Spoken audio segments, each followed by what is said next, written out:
Hey everybody, welcome back to the channel review anything and everything. And today I'm getting into a little unboxing here. This is of a lens, actually a camera lens that I wanted for a very long time now. My main camera that I use when I'm into photography is the Canon 6D Mark II, which I actually purchased a long time ago in 2018. Didn't get a chance to really run around and use it that much, so I'm really trying to get back into it now.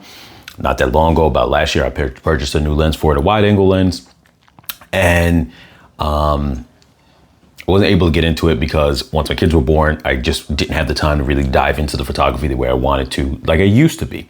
So this right here is a lens. It's an L lens. I always wanted, and even though I have two L lenses in the past, 24 to 105 and the 70 to 200. This is the 50mm 1.2, and I've always wanted this lens for a long time, but just couldn't justify it at the times when I really wanted it. Link's gonna be in the description for you guys to purchase this on Amazon, but I purchased this off of B&H, and the quality was rated at a 9 in terms of, I bought this used, but in terms of the condition, so it was a good discount price on it by getting it like that. But let's see what it comes with.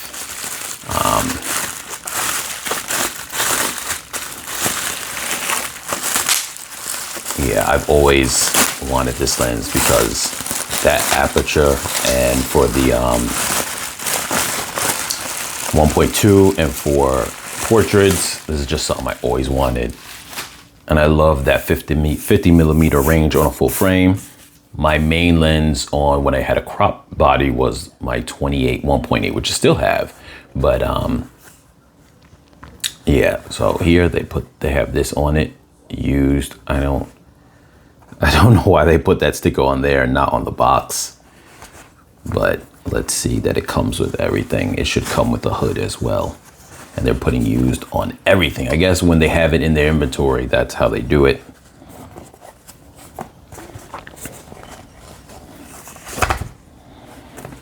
Sorry for any glare. I have some light coming in from the window.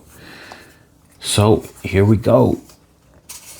Now it says that it should have some minor wear, but at the 9 rating, it should be pretty good. And so far it looks pretty good. I'm looking at it off camera while you guys are able to see it on camera. Once again, I'm sorry about a little bit of glare I have coming in from the outside, but I wanted the extra lighting coming in from the window. So from what I can see, let's zoom in a little bit more.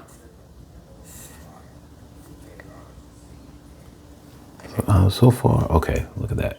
A little bit of wear right there. Not to say it's bad, we're just kind of making note of anything and everything that we see. That's odd that you would get that on a red ring for, because it's such indented. The rest of it seems to be nice. I'm not a fan of having these open for long, so let's see. It looks like there's a little bit, I may have to wipe that down, which is something I really also I'm not a big fan of, having to ever touch anything. Yet at the same time, if you don't,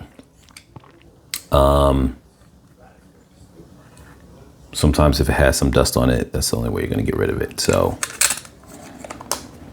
I'm gonna grab a few things that I have to kind of help clean that up a little bit. But as is, it looks not nice. The condition looks good. It ran me. So if you guys go on Amazon, for example, I mean, I definitely recommend also trying to purchase at B&H if they have available, but sometimes Amazon will do renewed. The only thing I will say with Amazon that is a slight issue is it will say renewed, but I don't think I've ever seen a space that shows the rating of the condition. So you may not really know like how good it is of what you're getting in terms of the condition. It might just say renewed.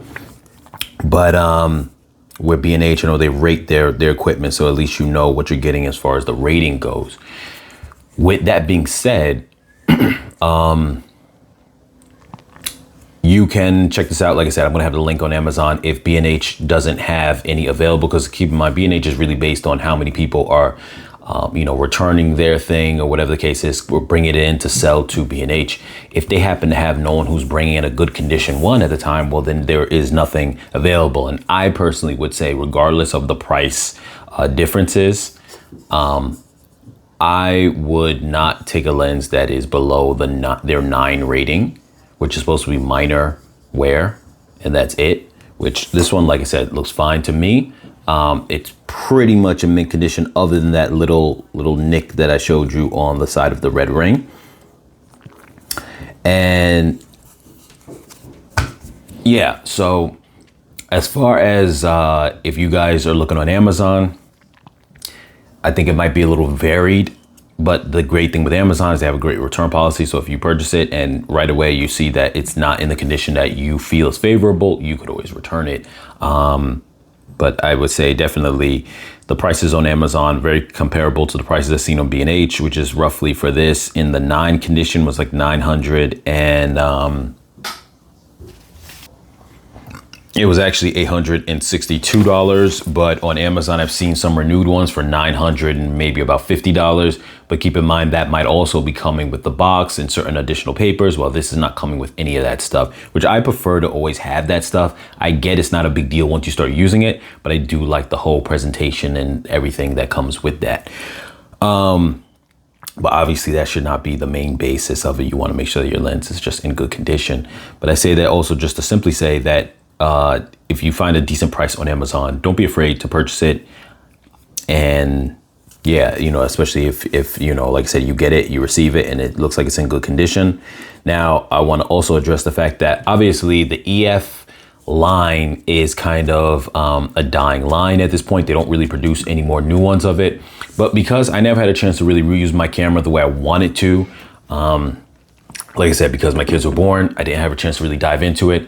I saw no reason not to get my value out of it because I never really had a chance to really touch it. Really, I shot a couple of shots every now and then, never really had a chance to touch it. And with that being said, when it comes to photography, a lot of the digital SLRs are not necessarily dated because that technology was overkill when it came to photography.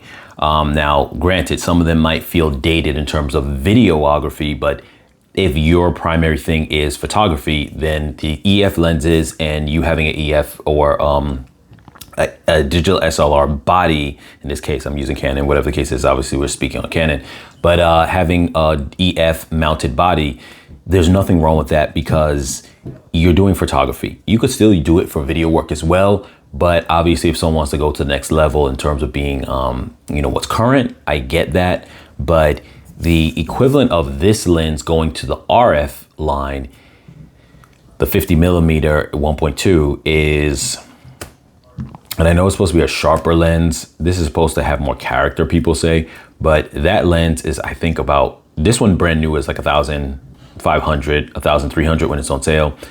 That lens, the RF version is, I think about 2,500. So you're paying $1,000 more. Right now, RF glass is very expensive. And if a person wants to transition to the RF cameras, the mirrorless cameras, you could get an adapter and use all your older lenses. And I think that if there ever is a day comes where I do go over to that line, I am going to just use a mount because I have a decent amount of EF lenses and it just feels like a waste to end up just not using any of them anymore.